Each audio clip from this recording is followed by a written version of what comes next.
messieurs, bonsoir. Bienvenue dans le 20h de ce lundi 11 décembre. Voici les titres. Le président Alassane Ouattara va prendre part demain en France au One Planet Summit, un sommet consacré aux questions climatiques et développement durable. Les participants vont évaluer la mise en œuvre de l'accord de Paris sur le climat.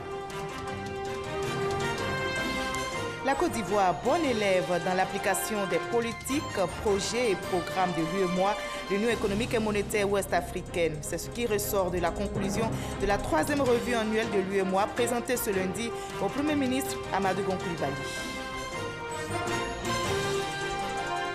Nous aurons un dossier dans ce 20h consacré à la notation financière.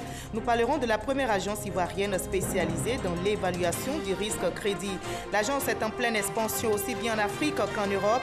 Mais quelle est la stratégie adoptée pour ces résultats? Réponse tout à l'heure. Une explosion s'est produite ce lundi dans un tunnel en plein cœur de New York aux États-Unis. On déplore 4 blessés. L'auteur présumé de l'explosion, âgé de 27 ans, a été arrêté. Les autorités évoquent une tentative d'attentat terroriste.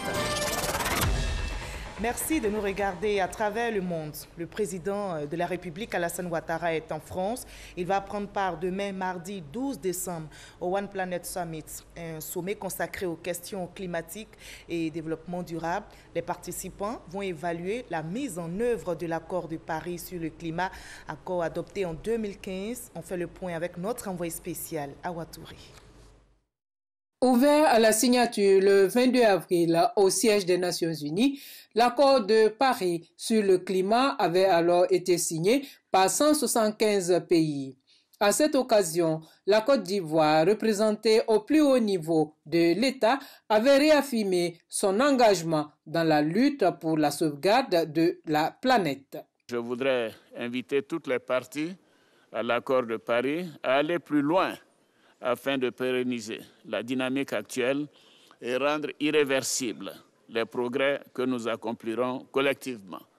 Nous devons pour cela mettre au service de l'humanité des progrès scientifiques et technologiques réalisés dans le domaine de la lutte contre le réchauffement climatique. Nous devons le faire pour les générations futures, auxquelles nous avons le devoir de léguer une planète dans laquelle elles pourront à leur tour vivre et s'épanouir. C'est tout le sens de notre participation active à la conférence de Paris et à celle de ce jour historique qui fait de mon pays l'un des premiers à signer l'accord de Paris, réaffirmant ainsi notre engagement déterminé à lutter contre les changements climatiques. 2 ans après l'adoption de l'accord de Paris sur le climat et après sa ratification par 168 pays qui cumulent plus de 83% des émissions de gaz à effet de serre, les leaders internationaux et des citoyens engagés se retrouvent à Paris le 12 décembre pour dresser le bilan de la mise en œuvre de l'accord. Initiative de la présidence française, de la Banque mondiale et de l'ONU, One Planet Summit entend engager des actions fortes en faveur du climat en collaboration avec les acteurs des finances publiques et privées. Agir concrètement et collectivement pour déployer des solutions à l'échelle globale et locale, innover pour adapter les systèmes au changement climatique et travailler ensemble pour le bien-être de tous et accompagner encore plus les pays et les populations. Ce sont là les objectifs visés par ce sommet. Notons que l'accord de Paris sur le climat stipule entre autres la volonté de contenir l'élévation de la température moyenne de la planète en dessous de 2 degrés Celsius. Le vice-président Daniel Kablan-Duncan est aussi en mission à l'étranger. Il a quitté Abidjan ce matin pour le Brésil. Le vice-président ivoirien va pour une mission d'études et de partage d'expériences au Centre d'excellence contre la faim à Brasilia. Il participera également à un forum économique à Sao Paulo, baptisé Investir en Côte d'Ivoire. Et Daniel Kablan-Duncan se rendra par la suite aux États-Unis d'Amérique à l'invitation d'une importante compagnie chocolatière. La Côte d'Ivoire, bon élève dans l'application des réformes politiques, projets et programmes de l'UEMOA, l'Union économique et monétaire ouest-africaine. C'est ce qui est ressorti de la conclusion de la 3e revue annuelle de l'UEMOA présentée ce lundi au Premier ministre Amadou Gon Coulibaly. Le reportage de Cheikh Koni. L'objectif principal de cette revue annuelle est de favoriser l'accélération de l'application des réformes au sein de l'Union économique et monétaire ouest-africaine, UEMOA. À la sortie d'audience avec le Premier ministre Amadou Gon Coulibaly, la délégation de la commission de l'UEMOA, conduite par son président Bourehima Abdallah, a félicité et encouragé le gouvernement pour la qualité des travaux et les conclusions et recommandations consignées dans le projet de mémorandum adopté par consensus. Cette revue a été instituée en octobre 2013 par la conférence des chefs d'État et de gouvernement. Il s'agissait alors d'inviter les autorités compétentes des 8 États de l'Union à accélérer les réformes dans plusieurs domaines, dans les domaines macroéconomiques, c'est-à-dire la gouvernance, dans le domaine sectoriel et pour le renforcement du marché commun. Donc ce sont ces 3 domaines qui ont été visités ici en Côte d'Ivoire et je puis vous dire que les résultats sont satisfaisants. Nous avons enregistré de grandes avancées. La revue annuelle de l'UEMOA se déroule sous la conduite du Premier ministre de chacun des 8 États membres. C'est à juste titre qu'Amadou Gon Coulibaly s'est félicité des bons qualitatifs effectués par la Côte d'Ivoire. Il faut noter qu'en 2015, nous avions un taux de transposition qui était de 60% et que l'évaluation qui vient d'être faite, nous avons un taux de transposition au niveau de la Côte d'Ivoire qui est de 65%. Donc nous avons donc un accroissement. Vous devez noter également que le président de la République, son Excellence M. Alassane Ouattara, est président de la conférence des chefs d'État de l'Union économique et monétaire ouest-africaine. Donc ce qui nous engage plus, donc nous au niveau de Côte d'Ivoire. Ce qui est important, c'est de noter cette dynamique d'intégration voulue donc, par les chefs d'État et qui est en train d'être mise en œuvre actuellement donc, par la Commission. En dépit du satisfecit formulé par les experts de l'UEMOA, quelques disparités constatées dans les performances réalisées ont été relevées dans les conclusions du rapport. Pour rappel, la revue annuelle vise à renforcer le suivi des réformes communautaires, faciliter leur mise en œuvre dans les délais prévus et favoriser l'harmonisation des législations nationales et leur conformité à la réglementation communautaire. La Côte d'Ivoire, notre pays, abrite en ce moment la 43e Assemblée générale de la conférence permanente des chambres consulaires africaines et francophones. Belle opportunité pour les entreprises ivoiriennes de développer de nouveaux contrats d'affaires. Une forte délégation de la conférence permanente des chambres consulaires africaines et francophones a été reçue aujourd'hui même par le Premier ministre Amadou Gon Coulibaly. Le témoignage d'Herman Guivi. Pour la tenue de sa 43e Assemblée générale, la CPCCAF, la conférence permanente des chambres consulaires africaines et francophones, a choisi la Côte d'Ivoire pour la 3e fois. Une forte délégation de la CPCCAF, reçue en audience par le Premier ministre Amadou Gon Coulibaly, délégation venue lui annoncer officiellement la tenue de cet événement international en Côte d'Ivoire. Nous avons dit au Premier ministre que c'est le lieu de saisir une opportunité, cette opportunité pour créer encore une fois cette dynamique en direction des chambres du Nord pour vraiment profiter de leur expertise. Et quels qu'en soient les cas, nous sommes engagés à faire en sorte que ces relations puissent aller de l'avant.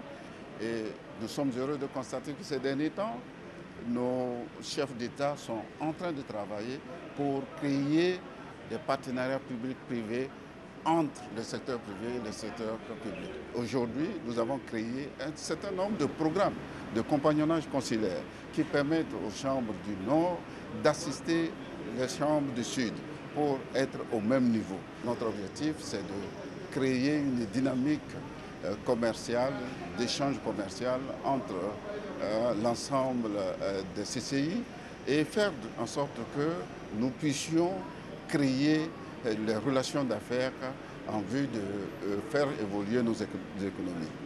Créé en 1973 par les présidents Georges Pompidou de la France, Léopold Sédar Senghor du Sénégal et Félix Houphouët-Boigny de la Côte d'Ivoire, l'action de la conférence permanente des chambres consulaires et francophones consiste en la mise sur pied d'un réseau fondé sur la solidarité entre structures consulaires francophones.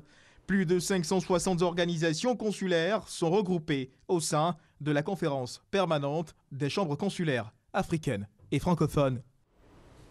Je vous conduis à présent à la 4e édition des Journées du banquier, où l'accent est mis sur l'éducation financière, outil de lutte contre la pauvreté. Les organisateurs veulent favoriser et promouvoir l'inclusion financière. En clair, par l'éducation financière, ils entendent donner à chacun des compétences, des connaissances et la confiance pour une meilleure gestion de ses revenus. L'enseignant Bakayoko nous en dit plus. Emmanuel est élève dans un collège de Cocody. Pour lui, avoir un compte bancaire, ce n'est pas un jeu d'adolescent. Moi, je n'ai pas de compte parce que je ne travaille pas. Et je pense que qui doivent avoir un compte, ce sont des grandes personnes qui ont des moyens pour y mettre de l'argent. Thomas, chargeur dans une petite gare de la même commune, est quasiment sur la même longueur que Emmanuel. Selon Thomas, ouvrir un compte pour un débrouillard comme lui est un pari risqué. Pour moi, il me va mal placé de le faire parce que la banque, ils vont couper les redevances. C'est quand ils versent, on coupe les redevances, qui ne travaillent pas, qui ne versent pas, ils vont faire comment? En plaçant l'éducation financière au cœur de la 4e édition des Journées du banquier, l'Association professionnelle des banques et établissements financiers de Côte d'Ivoire fait un plaidoyer sur la nécessité de lutter contre le manque de culture financière. Nous offrons des produits de plus en plus nombreux, sophistiqués, qu'il était important de porter à la connaissance de notre clientèle et de la population. Faire son budget, épargner, emprunter, préparer sa retraite, cela s'apprend. Et le ministère en charge de l'éducation nationale s'adapte. Un programme d'éducation financière existe depuis 2013 au ministère de l'Éducation nationale, à le fait d'apporter donc des connaissances, des compétences et surtout la confiance nécessaire à nos enfants, d'apprendre déjà à gérer au mieux leur premier budget qui se trouve être l'argent de poche. À travers cette campagne d'éducation financière, l'espoir de donner un meilleur avenir aux populations vulnérables est permis. Le gouvernement est désormais dans l'action. Pour le moment, il n'existe pas encore de stratégie d'éducation financière proprement dite en Côte d'Ivoire. Un document n'existe pas. Mais nous comptons mettre en place cette stratégie dès l'année 2018. Dans l'attente de cette stratégie, il y a des actions concrètes que nous menons sur le terrain qui consistent à faire la promotion de la bancarisation dans les différentes localités de Côte d'Ivoire. En Côte d'Ivoire, plus de 80% des ménages sont hors du système financier. Et on en arrive au dossier de ce 20 consacré à la notation financière salvatrice. Nous nous intéressons à la première agence ivoirienne spécialisée dans l'évaluation du risque crédit. L'agence est en pleine expansion aussi bien en Afrique qu'en Europe. Un savoir-faire et une croissance qui font d'Abidjan l'une des villes premières de la notation financière en Afrique. Décryptage dans ce dossier signé ce soir. Didier Nguessan, Christelle Mena. Noter financièrement une entreprise ou une institution, c'est évaluer à un instant précis sa solvabilité, c'est-à-dire sa capacité à payer ses dettes et à faire face à ses engagements pendant un certain temps. Les notes varient du AAA à D. Négative, la note financière permet à l'entreprise de connaître ses faiblesses. Positive, elle lui ouvre un champ de possibilités sur le marché des capitaux. Celles qui attribuent ces notes sont des agences de notation financière. 3 d'entre elles sont des références dans le monde, les Big Three, Moody's, Standard & Poor's et Fitch. En Côte d'Ivoire, Bloomfield Investment Corporation, la première agence ivoirienne de notation financière, a vu le jour en 2007. Son fondateur, Stanislas Zézé, et ses équipes épluchent les états financiers d'organisations en Côte d'Ivoire, mais aussi en Afrique. Puisqu'on est en train de parler d'eurobonds, donc d'investissements étrangers, des gens qui ne connaissent pas nécessairement la Côte d'Ivoire. Pour Stanislas Zézé, qui a fait ses armes dans la finance nord-américaine, il était temps de rompre avec le prisme occidental utilisé dans la notation par les agences internationales. Bloomfield Investment prône avec la même méthodologie un regard sans biais, tenant compte des réalités africaines. Pour moi, il était important d'avoir une approche africaine. Et le risque, il est évalué dans un contexte particulier. Et vous ne pouvez pas évaluer le risque dans un environnement particulier et le généraliser. Ce n'est juste pas possible. L'idée séduit sur les bords de la lagune ébriée. En 10 ans, l'agence ivoirienne passe au peigne fin les états financiers d'une trentaine d'acteurs économiques dans presque autant de secteurs d'activité. Une avancée en Afrique subsaharienne. Ici, évaluer le risque de crédit n'est pas une pratique courante. même au sein des grandes entreprises. Tout ce qui est nouveau rencontre le scepticisme des contemporains et ça a été la plus grosse difficulté. Convaincre les gens que c'est un outil important, nécessaire pour le développement du marché des capitaux. Il fallait faire ses preuves. Donc nous avons fait énormément de pédagogie. Les appréhensions levées, Bloomfield part à la conquête de l'Afrique de l'Ouest et du Centre. Au Cameroun, l'opérateur national de télécom connaît des difficultés économiques depuis quelques années. L'État a fait appel à l'agence de notation ivoirienne. En septembre 2014, les notes attribuées seront un triple B, avec une perspective positive sur le long terme, et un A3, assorti d'une perspective stable sur le court terme. La note de Bloomfield vient redorer le blason de l'opérateur sur les marchés financiers. En 3 mois, il parvient à mobiliser près de 400 milliards de francs CFA pour son projet de fibre optique intercontinentale. Nous avons pu lever des fonds et nous avons travaillé. Et le premier résultat, c'est que le taux de pénétration au Cameroun d'Internet est passé de 6% à 20% aujourd'hui. Un bond en avant pour cette société publique qui n'a réalisé aucun investissement depuis 7 ans et qui a enregistré plusieurs résiliations de contrats. Aujourd'hui, l'opérateur de télécom sort de la zone rouge. Son chiffre d'affaires est passé de 78 milliards de francs CFA avant la notation de 2014 à 104 milliards de francs CFA en fin 2016. Il faut maintenir cette performance et garantir la qualité de crédit. Les analystes de Bloomfield y veillent. Rendez-vous ce matin avec la directrice commerciale. Nous avons souhaité vous rencontrer ce matin dans le cadre de la mission de réévaluation de la CAMTEL. Nous allons discuter avec vous de l'organisation de votre direction, des différents faits marquants, ainsi que de la politique commerciale. Le bilan montre qu'il y a eu un accroissement notamment des recettes. Après cette mission de réévaluation à Yaoundé, retour à Abidjan. Ce matin, débrief avec le patron. Alors, mesdames. Les informations financières de 2016 sont très importantes pour nous, surtout sur la partie quantitative concernant... Comme Muriel et Olivia, ils sont de plus en plus nombreux à s'intéresser à la notation financière. Le métier est celui d'analyste financier ou analyste risque. Les recrues de Stanislas Zézé viennent de grandes écoles en Côte d'Ivoire comme l'INPHB, mais aussi de l'étranger. La notation financière figure de plus en plus parmi les exigences des investisseurs. Les institutions bancaires ne sont plus les seules concernées. Compagnies d'assurance, sociétés de crédit-bail, fonds, collectivités locales, tous s'y soumettent. La notation est un tableau de bord. De manière pratique, la notation permet à une entreprise d'optimiser son coût de financement et également d'accéder aux investisseurs qui utilisent la notation dans leurs décisions d'investissement. Concrètement, une entreprise qui est bien notée aura des taux d'intérêt beaucoup plus bas qu'une entreprise qui est moins bien notée. 4 agences de notation financière se disputent le marché africain. L'Afrique francophone est dominée par Wara, West Africa Rating Agency et Bloomfield Investment Corporation. En 2015, l'agence ivoirienne obtient un agrément auprès de l'autorité rwandaise des marchés de capitaux. Stanislas Zézé veut aussi sa part, en Afrique anglophone. En attendant, il vient de mettre en place un outil de mesure des performances à destination du patronat local.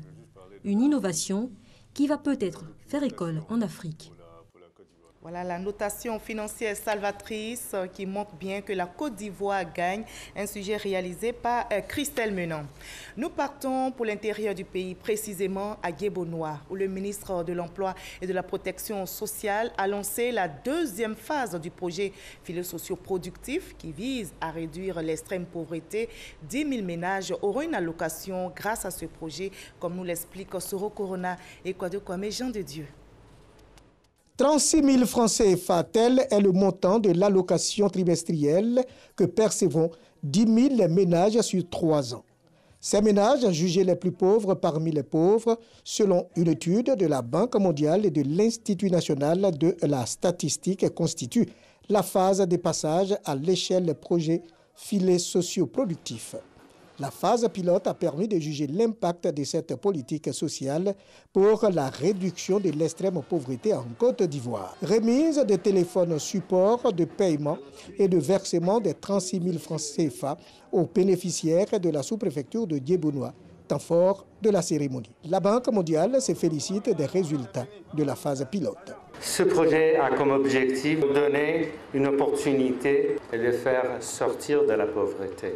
Le ministre de l'Emploi et de la Protection sociale a exprimé l'engagement du président de la République, Alassane Ouattara, à travailler pour une politique sociale équitable. Jean-Claude Kwasi a exhorté les bénéficiaires à utiliser cette allocation pour s'éloigner de l'extrême pauvreté. Le passage à l'échelle avec une vague de 10 000 ménages supplémentaires constitue pour nous une étape très importante. Au total, c'est désormais 15 000 ménages en Côte d'Ivoire qui vont bénéficier des bienfaits du projet Filets sociaux productifs. La phase de passage à l'échelle du projet Filets sociaux productifs prend en compte les régions de Ouéké, du Tonkouy et du Kabadougou. L'année 2017 tire à sa fin, c'est l'heure de faire les bilans. Le ministère de l'intégration africaine et des Ivoiriens de l'extérieur fait donc le point de ses activités. Les agents de ce ministère réfléchissent également aux perspectives de l'année 2018. Leur objectif est affiché, arrêter une stratégie pour freiner l'immigration clandestine. En 2018, le ministère de l'intégration africaine et des Ivoiriens de l'extérieur envisage de booster ses actions pour freiner ce fléau. L'accent sera également mis sur le volet intégration. Les populations du département de Gbeleban dans la région du Kabadougou sont reconnaissantes au président de la République Alassane Ouattara pour ses actions de développement dans leur localité. Elles ont donc organisé des journées de prière, de bénédiction au chef de l'État. Le reportage sur place d'Ève Bouy. Le département de Gbeleban a l'ère de l'émergence. Rue Butumé, présence d'infrastructures sociales de base dans les domaines de l'éducation, de la santé, de l'addiction en eau potable, électrification des villages, un futur commissariat de police, désenclavement matérialisé par le pont reliant la Côte d'Ivoire à la Guinée et le bitumage en cours de l'axe Odiené-Gbeleban. À ne pas oublier aussi la nomination à des postes de responsabilité des fils et filles de la région. Tout ce bonheur, les populations le doivent à Alassane Ouattara, leur fils, leur neveu. Car, bien entendu, Adja Nabitou Sissé, maire du président de la République, est originaire de Gbeleban. 2 jours pour dire merci à l'artisan de tant de bonheur. Des prières et des bénédictions dans les mosquées de Gbeleban à Kabala, en passant par Seydougou.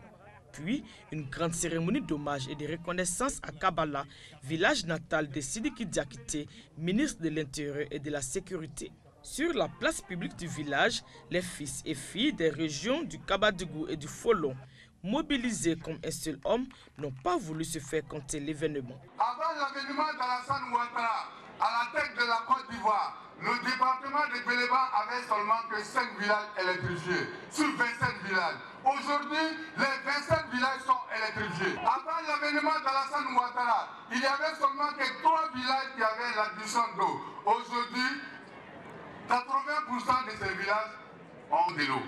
Avant Alassane Ouattara, il n'y avait pas de collège dans le département de Gbeleban. Aujourd'hui, nous avons 2 collèges dans le département de Gbeleban. Merci Alassane Ouattara. Avant Alassane Ouattara, nous n'avons pas de routes. Aujourd'hui, toutes les routes sont refaufilées. Et le ministre Jean-Claude Kwasi, représentant le parrain Amadou Gon Coulibaly, de renchérir sur les grandes qualités du chef de l'État, animé par le souci permanent du bien-être de ses concitoyens. Il est également un fervent adepte du social le plus hardi à travers toutes les actions qu'il pose au profit de la population ivoirienne. Il est aussi le bâtisseur de l'émergence de la Côte d'Ivoire à l'horizon 2020 et bien sûr le père du vivre ensemble. Les populations reconnaissantes ont formulé des vœux de longévité, de santé, pour que le président Alassane Ouattara continue son œuvre, celle de faire de la Côte d'Ivoire un pays émergent à l'horizon 2020.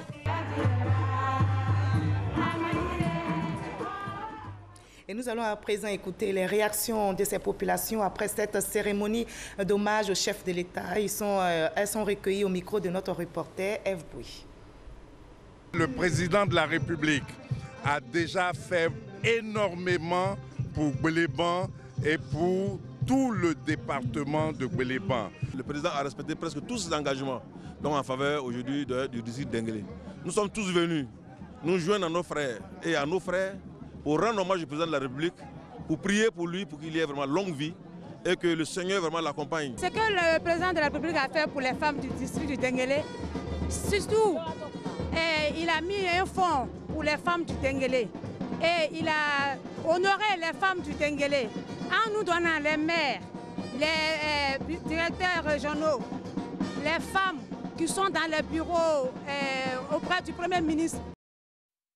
Jusqu'au 13 décembre prochain, les populations ivoiriennes, surtout les opérateurs économiques et les responsables des collectivités sont invités à l'espace CRAE UEMOA au plateau pour échanger autour du thème « Quelle contribution des affaires maritimes à l'émergence de la Côte d'Ivoire ?»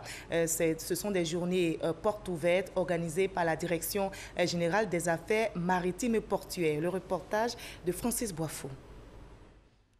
3 jours pour définir des actions qui feront de la Côte d'Ivoire une grande nation maritime, permettre surtout au grand public de s'informer sur les nouvelles missions de l'administration maritime en liaison avec le nouveau code.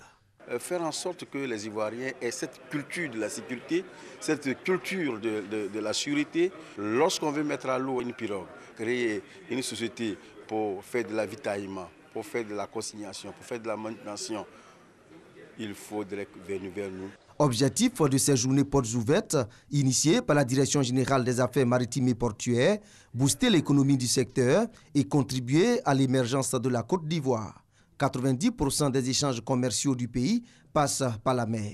203 000 km², soit 70% de sa superficie terrestre. Mais la Côte d'Ivoire ne dispose plus de flotte maritime marchande depuis 1995. J'ai décidé de mettre en place un comité pour réfléchir à tous les contours pour la création de ce pavillon national qui est réclamé par tout le monde. Ça nous rendra quelque peu indépendants vis-à-vis de nos exportations. En plus des panels et conférences sur la sécurité maritime, la navigation, la lutte contre la pollution et la sûreté portuaire, des stands sont ouverts au grand public jusqu'au 13 décembre prochain à l'espace CRAE UEMOA au plateau. Étendre de manière durable les bénéfices tirés de l'exercice des activités minières sur l'économie nationale, c'est l'objectif affiché par le gouvernement ivoirien. Une rencontre donc sur la mise en œuvre de la politique de contenu local dans le secteur minier vient d'être organisée. Retenez que le contenu local se présente comme un canal stratégique par lequel l'État développe les compétences dans un secteur précis au bénéfice des communautés locales, comme nous l'explique dans les détails Jean-Luc Bangbo. Au-delà des revenus directs que rapporte l'exploitation minière, la Côte d'Ivoire veut étendre de façon durable les impacts positifs de cette activité sur l'économie nationale. La mise en œuvre d'une politique de contenu local dans le secteur minier vise à atteindre cet objectif. La Côte d'Ivoire pourrait gagner davantage que les taxes et les revenus et les redevances de l'or à travers la sous-traitance locale. C'est une façon de créer toute une chaîne de PME, PMI, de s'intéresser dans la chaîne de valeur et d'être un acteur important dans toute la chaîne du secteur minier. Inscrit au plan d'action gouvernemental pour l'année 2017, le contenu local est l'une des actions prioritaires du ministère de l'Industrie et des Mines. Il importe, dans le cadre d'un partenariat gagnant-gagnant, que la mine puisse avoir pour prestataires ou même pour travailleurs les acteurs locaux qui, étant impliqués dans le fruit direct de la mine, vont lui laisser un peu plus de quiétude. Un cadre auquel adhèrent déjà les professionnels des mines. Selon les prescriptions du code minier, l'emploi revient en priorité aux populations riveraines. Quand on ne les a pas retrouvées, on agrandit le cercle du village à la commune, à la sous-préfecture, au département et à tout le pays. Donc toutes les compagnies minières exécutent à la lettre cette consigne. À travers des études de cas d'autres pays, les participants à cet atelier ont pu s'imprégner des opportunités qu'offre le secteur minier. Leurs travaux devront aboutir sur la mise en place du cadre stratégique du développement du contenu local. À l'étranger, une explosion s'est produite ce lundi à New York, aux États-Unis, dans un tunnel. On déplore 4 blessés. Leurs vies, heureusement, ne sont pas en danger. L'auteur présumé de l'explosion, âgé de 27 ans, a été arrêté. Il s'agit d'une tentative d'attentat terroriste, selon le maire de New York. Le 31 octobre dernier, une attaque au camion bélier avait fait 8 morts et 12 blessés à Manhattan. Voilà, fin de ce 20h. Merci à vous tous de votre aimable attention. Très belle soirée sur TI1.